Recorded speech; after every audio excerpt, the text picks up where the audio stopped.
தாவேகா தலைவர் விஜய்ன்னு சொல்லும் பொழுதும் கட்சி பேரை சொல்லும் பொழுதும் வட்டம், நகரம், ஒன்றியம், மாவட்டம், மாநிலம் பெருசா யாருமே கிடையாது.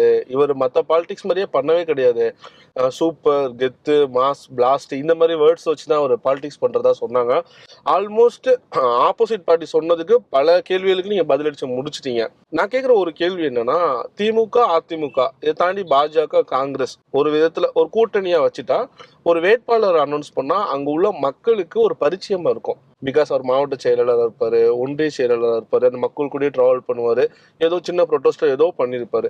உங்களுடைய முதல் தேர்தலில் இப்போ எக்ஸாம்பிளுக்கு இப்போ ராமநாதபுரம்னு வச்சுக்கோங்களேன், அங்க ஒரு வேட்பாளரை அனௌன்ஸ் பண்ணீங்கன்னா அந்த வேட்பாளர் மக்களுக்கு பரிச்சயமா இருப்பாரா? மற்ற பார்ட்டி வேட்பாளரை கம்பேர் பண்ணும் பொழுது அவர் எந்த விதத்துல ஒரு ஒரு ஷஃபா இருப்பாருன்னு நினைக்கிறீங்க? மற்ற கட்சியில நீங்க பார்த்தோன்னே தெரியுதுன்னா அவங்க 2-3 தேர்தல் நின்றுப்பாங்க. இப்போ நீங்க எந்தாவது ஒரு தொகுதி எடுத்துக்கிட்டீங்கன்னா அதிமுக இருக்கிற மாவட்ட செயலாளரோ இல்லை அங்க இருக்கிற ஒரு எம்எல்ஏவோ 3 தடவை 2 தடவை அங்க நின்றுப்பாங்க, ஒரு தடவை தோத்துருப்பாங்க. இது இருக்கும். ஸோ பரிச்சயம் இருக்கும்.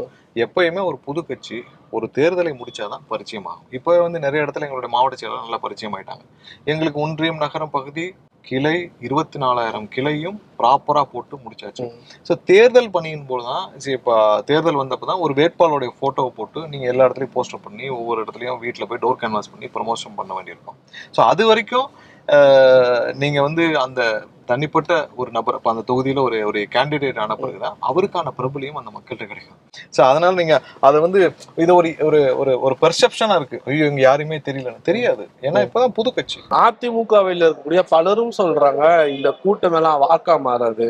நயன்தாராக்கும் இந்த கூட்டம் வரும், வடிவேலுக்கும் இந்த கூட்டம் வரும், திண்டுக்கல் லியோனிக்கு கூட இந்த கிரௌட் வரும். இதெல்லாம் வாக்கா மாறாது.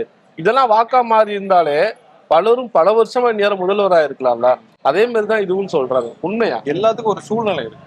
நீங்க மக்களுடைய எதிர்பார்ப்புகள் நீங்க அவ்வளவு சீக்கிரம் நீங்க தட்டி கழிச்சிட முடியாது. எல்லாத்துக்கும் ஒவ்வொரு காலகட்டமும் ஒரு சூழ்நிலை இருக்கு. திரு விஜயகாந்த் அவர்கள் கட்சி ஆரம்பிச்சோம்னா அம்மாவும் கலைஞரும் ஒரு மிகப்பெரிய பிம்பங்களை. ஸோ அன்னைக்கு அவரால் என்ன பண்ண முடியுமா மேக்சிமம் பண்ணாரு. அன்னைக்கு தமிழ்நாடுடைய சூழ்நிலை கூட மோசமா இல்லை. ஏன்னா அப்பதான் அது மாற ஆரம்பிச்சது. 2001 கொஞ்சம் மாறுச்சு, 2006 ரொம்பவே மாறுச்சு. 2006க்கு அப்புறம் தான் பெரிய லெவலில் இந்த சிஸ்டம் குளறுபடி. மின்சார வாரியம் கெட்டு போச்சு, கனிம வளங்கள் அப்பதான் பெரிய லெவலில் கொள்ளையடிக்க, மணல் எல்லாம் அப்பதான் சென்ட்ரலைஸ் பண்ணி கொள்ளையடிக்க ஆரம்பிச்சாங்க. ஸோ இந்த மாதிரியான நிறைய சிஸ்டம் அப்பதான் டாஸ்மார்க் 2003 தான் டாஸ்மார்க் மோனோபோலி ஆச்சு. ஸோ அதுக்கப்புறம் தான் பாத்தீங்கன்னா இது எல்லாமே தமிழ்நாட்டில் எதை நோக்கி போறோம்னு தெரியாம ஒரு சிக்கல் வர ஆரம்பிச்சு.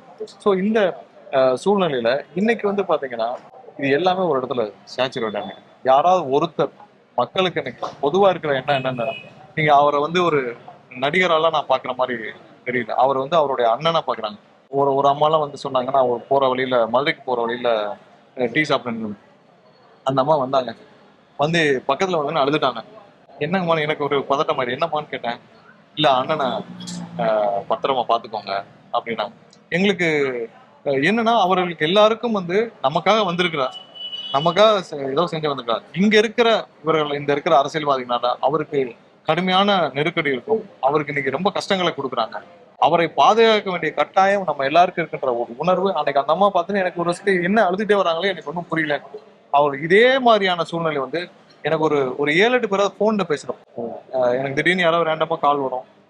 அன்னைக்கு ஒரு பொண்ணு கோயம்புத்தூர் பேச்சு, அண்ணனை பத்திரமா பாத்துக்கோங்க அப்படின்னு சொல்லி. ஏன்னா அவங்களுக்கு ஒரு பதட்டம் என்னன்னா, ஒரு பெரிய ஒரு அரசியல் சக்திகளை சாதாரணமா இல்லை, இன்னைக்கு திமுகனா ஒரு பெரிய ஒரு பிரம்மாண்ட எம்பையர். அவங்களுக்கு ஒரு 3-4 ஜெனரேஷன் கூடிய ஒரு பவரும் ஒரு மணி பவரும் மசில் பவரும் இருக்கு. சும்மா 30,000 கோடினா அவங்களுக்கு எல்லா நெட்வொர்க் இருக்கு.